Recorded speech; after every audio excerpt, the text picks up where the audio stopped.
Jagger Jones, you look like a kid who was just driving his balls off, kind of at the entry level of the road to Indy. Done well enough this year.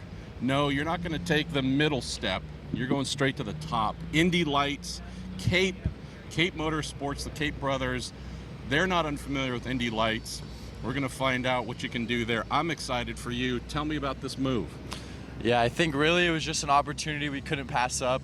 To have people like the Cape brothers behind you and wanting you in their Indy Lights car even after just 1 year of USF 2000, I think that means a lot. I think that's vital to success in racing, is having people who want you in the car, believe in you, and really it was just a new team. They're starting a new Indy Lights team for them, and it'll be definitely a big jump for me, but I'm looking forward to the challenge. And I know I have a little bit more experience racing with some bigger horsepower cars, even though it's completely different, but I've raced a lot of different things. So yes, it is a big jump from USF 2000 to Indy Lights, skipping a step, but I think just some of my racing background will help me with that. And I've kind of been competitive and fast really in anything I've jumped into, so I'm looking forward to the challenge. And we can hear some Indy Lights cars starting to be warmed up behind us. I know you would love to climb into one this weekend. Tell me about this upcoming off season. So you'd mentioned you've flown back and forth to the West Coast a ton from North Carolina and such. You're trying to be an educated young man. You're trying to make your brain smart, trying to make your body fast.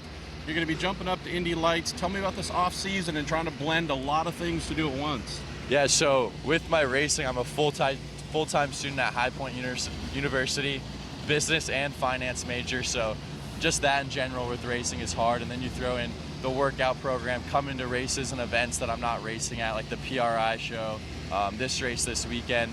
All the off-season testing definitely gets tough with school, but you know, I just try to make the most of it, make the most I can, what I can work, and yeah, I think we won't do a lot of testing until kind of the first of the year with the new switch to Firestone tires, which I'm really looking forward to. But so we kind of have a few months, kind of just getting the car ready, maybe shake it down a few times. And once it gets January 1st, we're really going to be hitting it hard, trying to see where we're at, see what we need to work on, see where we're good, and just kind of go from there. Let's close on this. Let's talk about support team.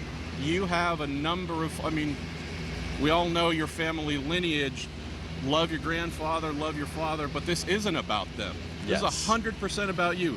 Their past success, as you well know, doesn't make your car go any faster. This is about you. Tell me about the folks around you, though, whether it's on the team side, the promotions or marketing side, the sponsorship side. You do have a really good team around you.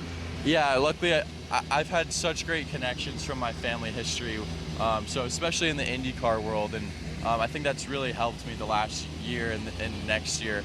I have Mike Hull really in my corner helping me. He was, between me and him, we were really the ones that made this decision happen, and he was kind of there for that extra confidence to know that I can step up to Indy Lights and be ready to go. So IndyCar Yoda, that's what we call him. Exactly. Yes. That's exactly who he is. So having him behind me just gives me loads of confidence.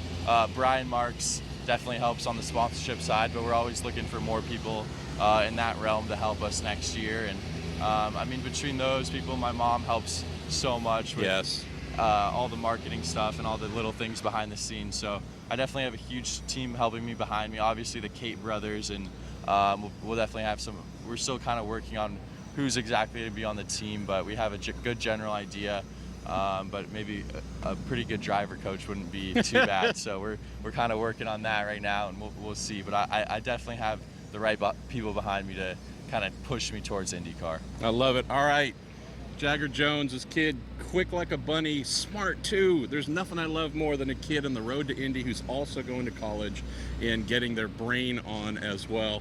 Can't wait to see how his season develops next year. What are we going to have? HMD over there, they're running like 57 cars. I know, right? I mean, well, we're going to get lost out there. I know, I was. I was watching the race in Portland last weekend, and I couldn't post it because I hadn't announced it yet, but I took a funny video of me eyeing down my competition on the Snapchat, so maybe I'll have to post that one. But nice. Yeah, it's definitely going to be a competitive series with the HMD and Andretti, but I think we'll fit right in there. Amen. Jagger Jones, we're going to be watching them next year.